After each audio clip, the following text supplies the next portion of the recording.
வணக்கம். எல்லோரும் எப்படி இருக்கீங்க? ரொம்ப நாள் ஆச்சு நான் வீடியோ போட்டு. இன்றைக்கி நம்ம ஸ்வீட் வைப்ஸில் என்ன பார்க்க போகிறோன்னா, திணை உருண்டை பண்ண போகிறோம். முதற் கடவுள் முருகனுக்கு ரொம்ப பிடித்தமான திணை உருண்டை பண்ண போகிறோம். சஷ்டி இந்த மாதிரி விரத நாட்கள்லாம் இது பண்ணி முருகனுக்கு நைவேத்தியம் பண்ணுவாள். எப்படி பண்ணுறதுன்னு பார்க்கலாம். இது திணை அரிசி எடுத்துட்டுருக்கேன். தான் திணை அரிசி. இந்த மாதிரி மில்லட்ஸ்லாம் ஒரு வறுத்துட்டு பண்ணோன்னா ரொம்ப நல்லா இருக்கும். பொங்கலோ பாயசமோ எது பண்ணாலும் நல்லா வறுத்துட்டு பண்ணணும். இதை அப்போ தான் சாதம் வைக்கும்போது கூட நல்லா வறுத்துட்டு பண்ணோன்னா ரைஸ் நல்லா இருக்கும். ஒரு 1.25 கப்பு எடுத்துட்டுருக்கேன் நான். திணை அரிசியை நல்லா வறுத்துடலாம். ஃபஸ்ட்டு இதுலேயே ஒரு 4 ஏலக்காவையும் நான் போட்டுட்டு நல்லா வறுத்துக்கலாம். இதை நல்லா வறுத்துக்கலாம்.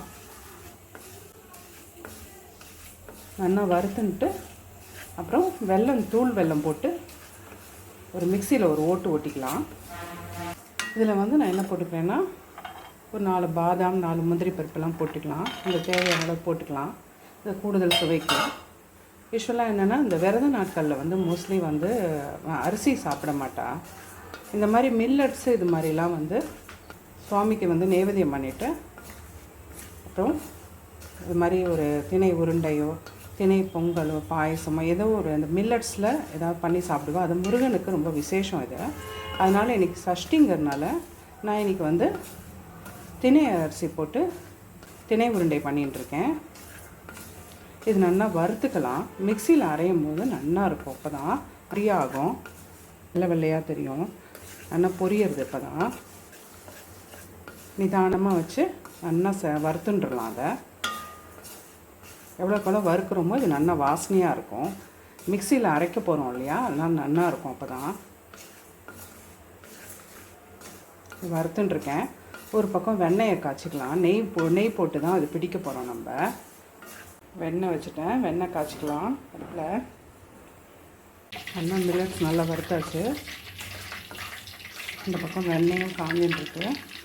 இப்போ அடுப்பாக இந்த மில்லட்ஸ் ஆஃப் பண்ணிவிட்டு நல்லா ஆறினோடனே மிக்சியில் அரைச்சிக்கலாம். நம்ம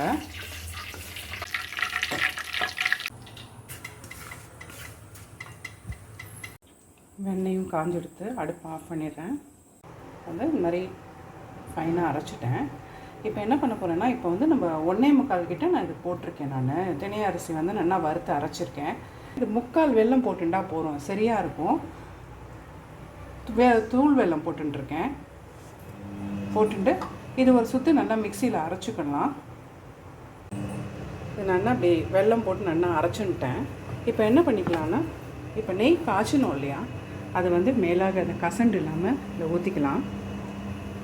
ஊற்றிட்டு கொஞ்சம் சுட பண்ணிக்கலாம்.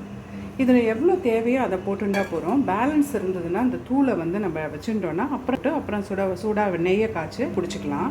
இப்போ எவ்வளோ தேவையோ அதை போட்டுட்டு நம்ம உருண்டை பிடிச்சிட்டுலாம். இது கொஞ்சம் லைட்டாக சுட பண்ணிக்கலாம். அப்போ தான் பிடிக்கிறதுக்கு ஈஸியாக இருக்கும். இது லைட்டாக சுட பண்ணிட்டா போகிறோம், ரொம்ப பண்ணிக்கணுங்கிறது இல்லை. சுட பண்ணிட்டேன். இப்போ தேவையான அளவு இந்த போட்டுக்கிறேன். அதை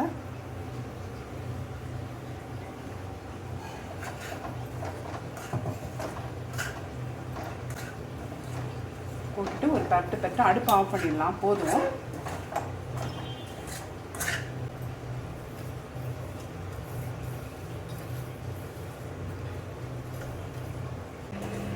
நல்லா அப்படி கலந்து விட்டுடலாம்.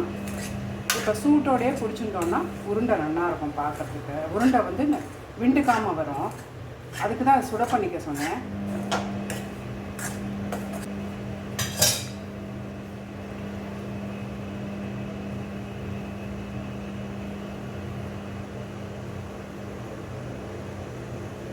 இது மாதிரி நல்லா உருட்டிக்கலாம். சைஸ் தந்தபடி நம்ம உருட்டிக்கலாம். அப்படி சூடு ஆறிடுதுன்னா ஒரு தடவை இன்னொரு தடவை இழுப்பச்சட்டியை சூடு காமிச்சிட்டு இந்த மாதிரி பிடிச்சிக்கலாம். குழந்தைகளுக்கெல்லாமும் ரொம்ப உடம்புக்கு நல்லது தரலாம். நம்ம மில்லட்ஸ் எப்பயுமே நல்லது உடம்புக்கு. நல்லா வாசனையாக சாப்பிட்றதுக்கு நல்லா டேஸ்டியாக இருக்கும். அதை உருண்டை